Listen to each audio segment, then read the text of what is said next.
Rainbow ఎప్పుడు కలిగింది, ఎందుకు కలిగింది? రెయిన్బో మనం వర్షాకాలంలో ఆకాశంలో వెలవడం ఎక్కువగా చూస్తాము. రెయిన్బోలో 7 రంగులు ఉంటాయి.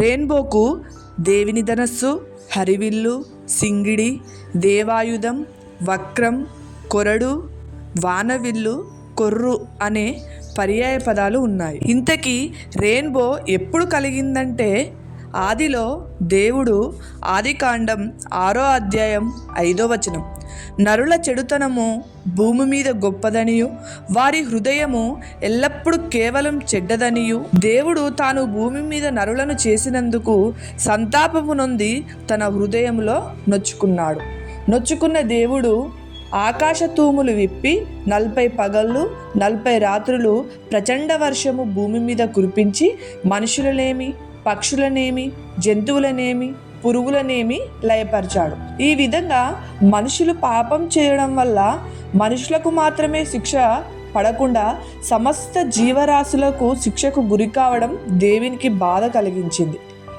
అందుకు దేవుడు ఆదికాండం 9వ అధ్యాయం 8 నుండి 17 వచనాల భావం ప్రకారము, దేవుడు నోవాహు అతని కుమారులతో, మీతోనూ మీ తదనంతరము మీ సంతానముతోనూ మీతో కూడా ఉన్న సమస్తమైన భూజంతువులలో ప్రతి జీవితోనూ నా నిబంధనను స్థిరపరచుచున్నాను.